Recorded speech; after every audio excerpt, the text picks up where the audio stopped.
Hello, ladies and gentlemen. We're on the module A328. How our empires experience block floor. Introduction. At the outbreak of the Second World War in 1939, France's empire covered 1/10 of the globe. While France had colonies on every continent, the most expansive parts of the French Empire were in Africa. By 1962, however, virtually all of France's colonies in Africa were independent states. In this unit, we'll learn how decolonisation happened in French Africa, focusing on two contrasting examples, Algeria and French West Africa. Algeria was a settler colony with a significant population of European background and was formally recognised in the French constitution as an integral part of France. As opposed to a colony, French West Africa, by contrast, was a sprawling federation of 8 territories with a relatively tiny European population. An occupation colony. In this unit, you'll learn about the development of the French Empire in Africa before examining the process of decolonisation in Algeria and French West Africa. In both cases, you should try to identify the precise roles and interactions of what John Darwin calls the 3 major solvents of empire, which you encountered in the introduction to this block: metropolitan, peripheral, and international. You should also start to think about the decolonisation happened differently in these two places. Why did it occur so violently in Algeria and yet relatively peacefully in French West Africa? At the end of this unit, you'll also look at some of the ways France sought to preserve at least some aspects of its system of power in Africa, even after its territories have gained independence again. You should start to ask questions about this, for example. How successful was France at perpetuating a form of soft power after decolonisation? How and why was it more successful in some places than others?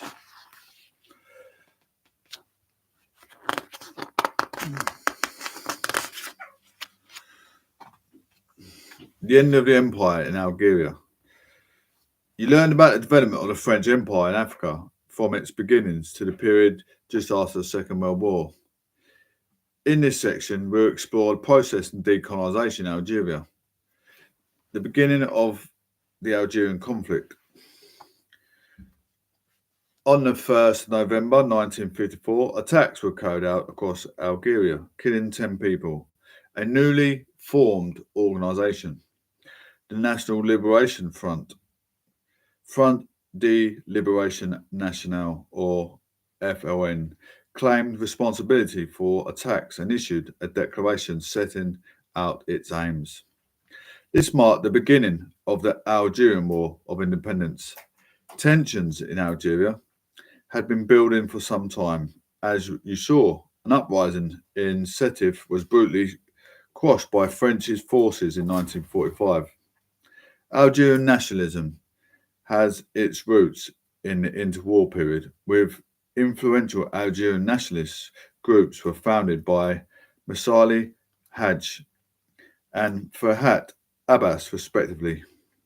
The attacks of November 1954, however, marked a new and decidedly more violent stages in Algeria's struggle for independence. To the militants of a national cause, to you who are called upon to judges, the Algerian people in a general way, the militants more particularly, or purpose in distributing this proclamation is to enlighten you concerning the profound reasons which have impelled us to act by revealing to you our programme. The meaning of our action, of the contingency of our view, the sick goal of the framework, our wish, as well as to help you avoid the confusion maintained by imperialism and its corrupt political and administrative agents before all else. We consider that after decades of struggle, the national movement has reached its final stage in realisation. In fact, as a goal of the revolutionary movement is to create all favourable conditions needed for the launching of Operation for Liberation. We believe that internally the people are united behind the sign of independence and action. And externally, the climate of detent is favourable for the settling of minor problems, among them ours, with the support of our Arab and Muslim brothers above all. The events in Morocco and Tunisia are significant in this regard and profoundly mark the process of the liberation struggle in North Africa. It is worth nothing that for quite some time we have been, in this regard, persecutors in the unity of action, unfortunately never realised in these three countries. Today, many resolutely engaged on this path, and we regulated to the rear, suffer the fate of those who events have passed by. It is thus that our national movement, overwhelmed by years of immobilism and routine, poorly orientated, deprived of the indispensable support of public opinion, and overtaken by events, has progressively disintegrated to the great satisfaction of colonism, which thinks it has carried off its great victory in its struggle against the Algerian vanguard. The honour is serious. Facing this situation, which risks becoming irreparable, a group of young leaders and conscious activists rallying it around it, the majority of the healthy and decisive elements, has judged that the moment has arrived to move the national movement out of the impasse into which it was backed by personal struggles and fights over influence, in order to launch it at this side of the Moroccan and Tunisian brothers into the true revolutionary struggle. To this end, we insist on specifying that we are independent of the two clans that are fighting over power.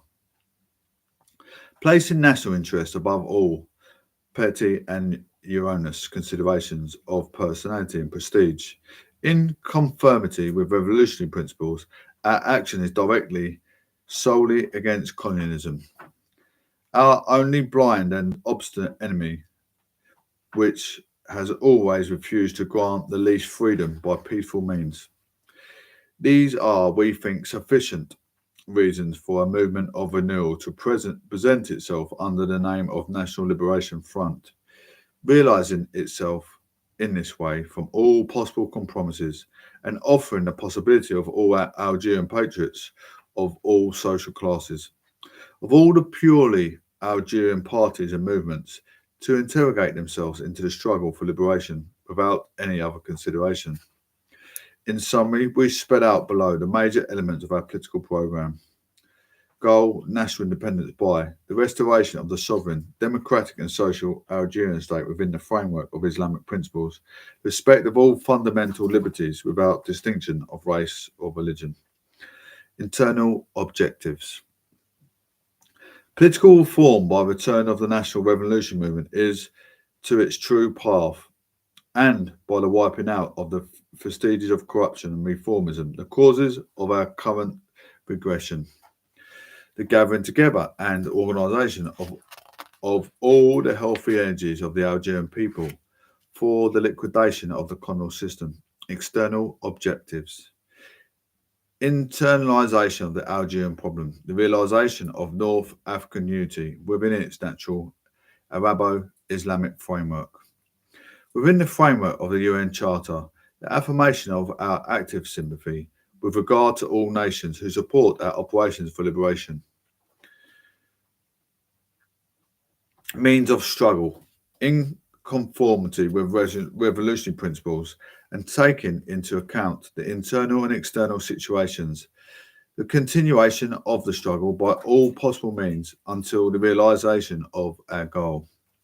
In order to reach these objectives, the National Liberation Front will have two essential tasks to carry out simultaneously: an internal action on the front of politics in action and an external action, with the goal of the making of the Algerian problem a reality for the entire world, with the support of all our natural allies.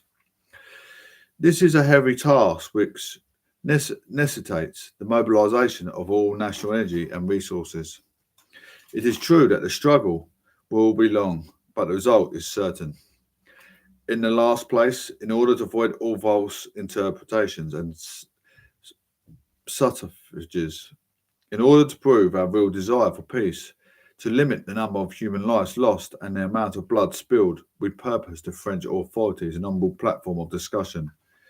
If these latter are animated by good faith and recognise once and for all in the people they subjugate the right to dispose of themselves, the opening of negotiations with the authorised spokesman of the Algerian people on the basis of the recognition of sovereignty through Algerian liberation. One and indivisible. The creation of a climate of confidence through the liberation of a political prisoner. The lifting of all measures of exception and the seizing of all pursuit of the fighting forces. The recognition of the Algerian nationality by an official declaration, abrogating the edicts, decrees, the laws making Algeria a French land, which is in a denial of the history, the geography, the language, the religion, and the mores of the Algerian people. In return, French cultural and economic interests honestly acquired will be respected, as will persons and families.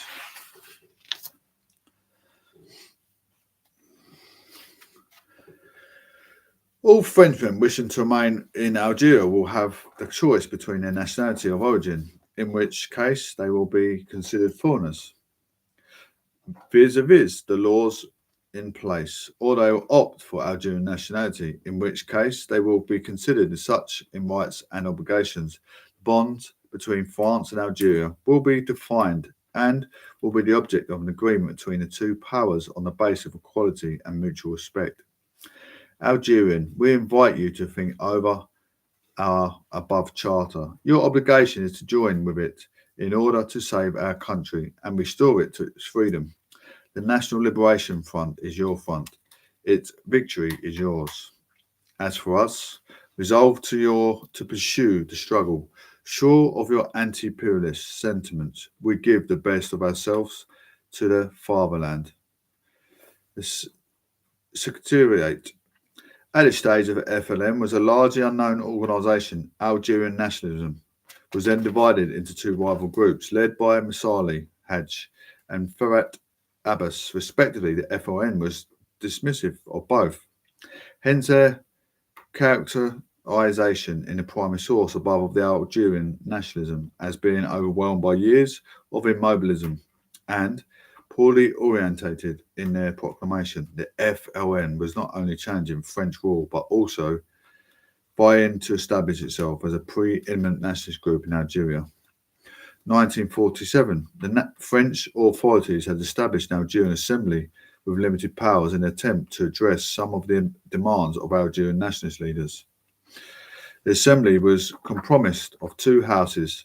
The first was elected by settlers and Algerian evolus, while the second was elected by Algerians. These arrangements were opposed both by Algerian nationalists on the grounds that the reforms did not go far enough, and by settlers who felt the changes went too far. As you will see, this would be a recurring theme during the Algerian War, and a workable compromise acceptable to both groups proved elusive. Indeed, it was a recurring theme in some other settler colonies, where settlers tried to slow or stimulate limited reforms until some African nationalists turned to violence. In any event, the first elections to the new Algerian Assembly in 1947 were marked by widespread electoral fraud, as the French authorities sought to ensure that there was a majority of deputies in favour of the status quo. By 1954, some Algerian nationalists, particularly those in the FLN, had concluded that constitutional reforms were at a dead end, and it is important to understand why successive French governments refused to countenance the possibility of Algerian independence, even as France reluctantly relinquished control of Indochina in 1954. Moreover, This was not the only loss of French power. Morocco and Tunisia gained independence in 1956, although France hoped to maintain influence in the region. The French government's response to the attacks and to the FLN's demands was predictable, as then Minister for the Interior.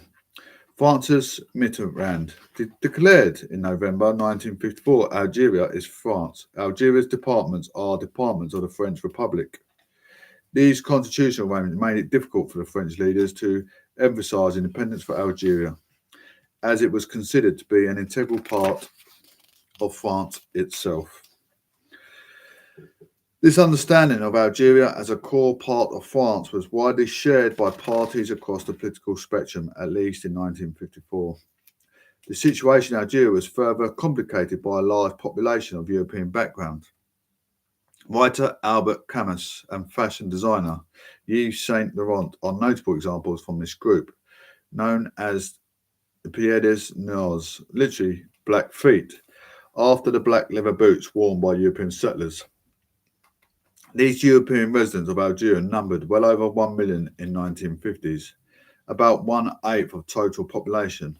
The only comparably sized white population of the African continent were in South Africa and southern Rhodesia, today's Zimbabwe.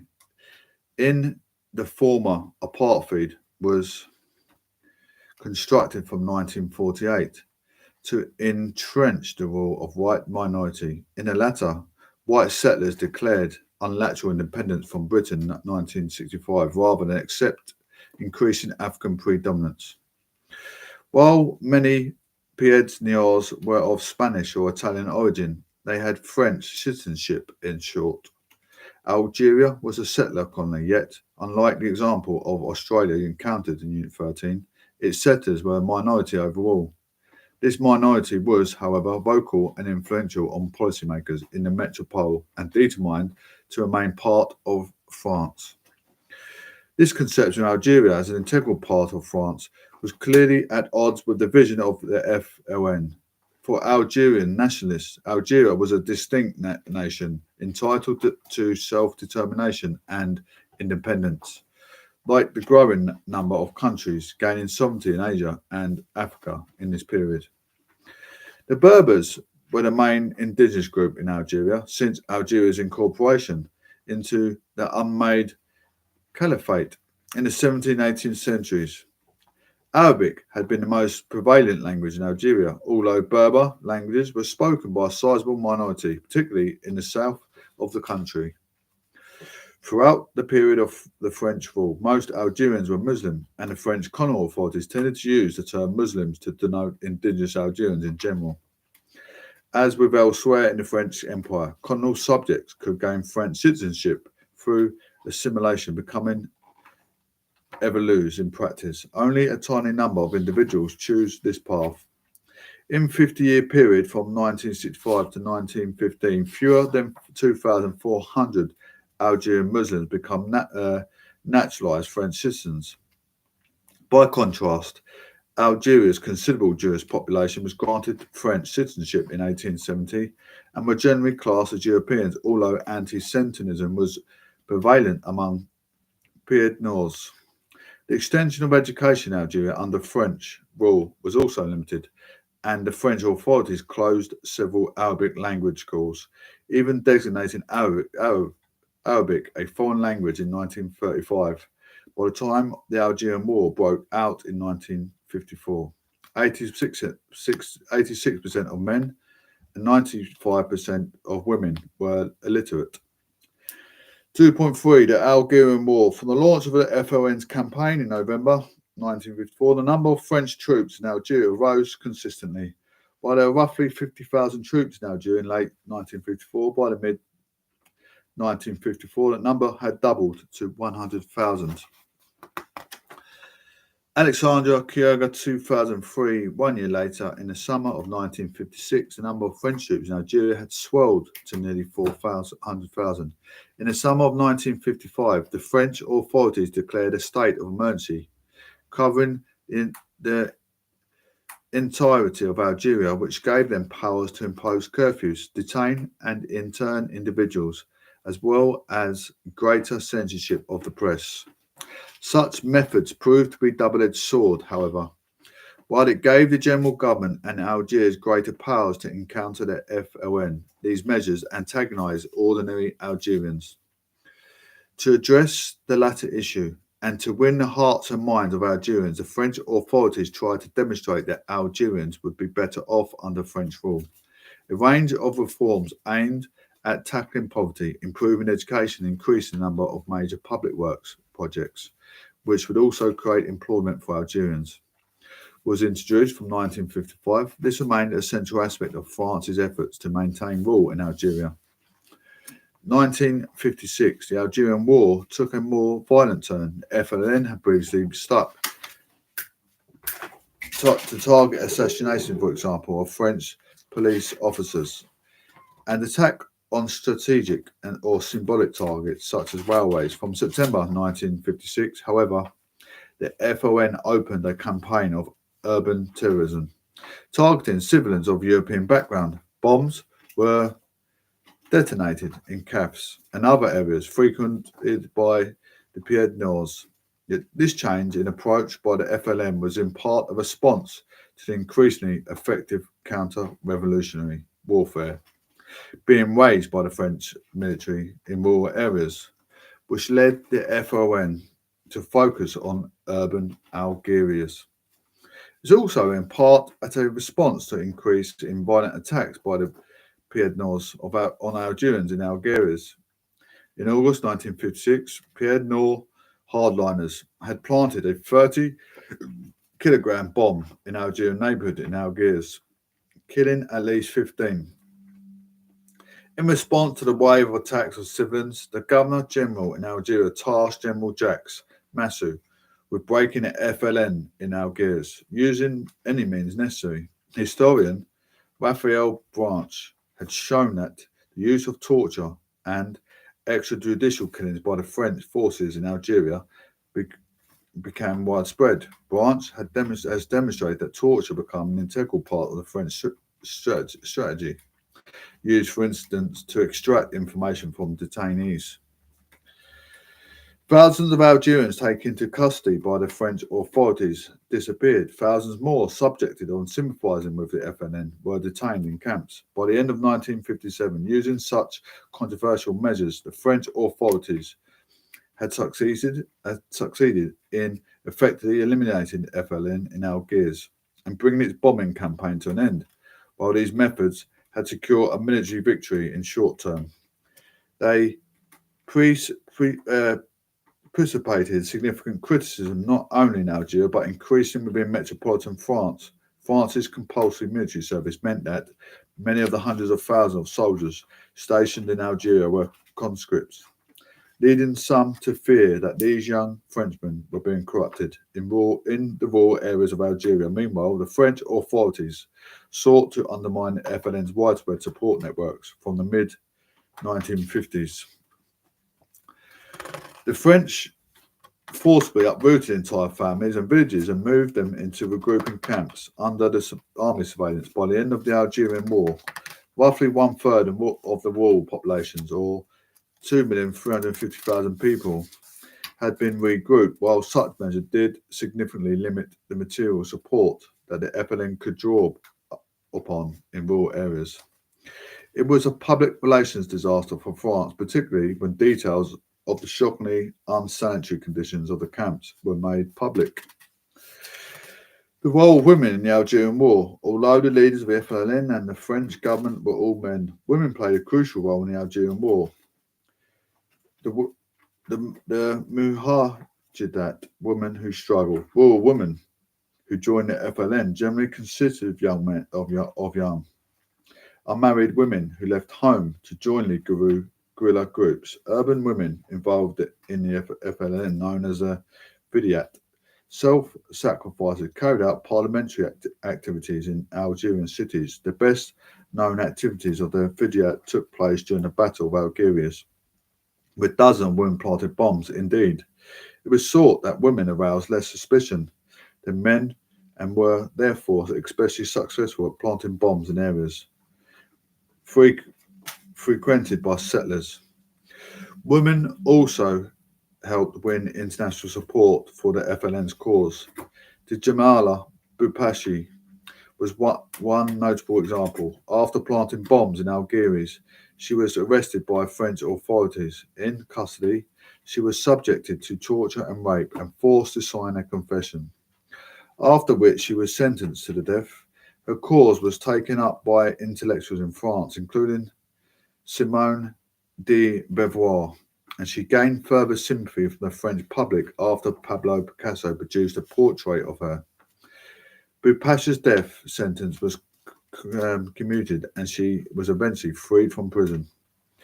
To get a better idea of the rationale for participating in the armed struggle, read the primary source 20.3, an expert from the memoirs of Vidyat, Zora Drift. Drift was an active participant in the Battle of Algiers who planted bombs in the city, as she is the woman in figure 2013. Once you have read this text, answer the question below. According to Drift, what was the state of relations between Algerians and Europeans by the autumn of 1955? How effective does Drift think the French military responses were in quashing the armed struggle for independence?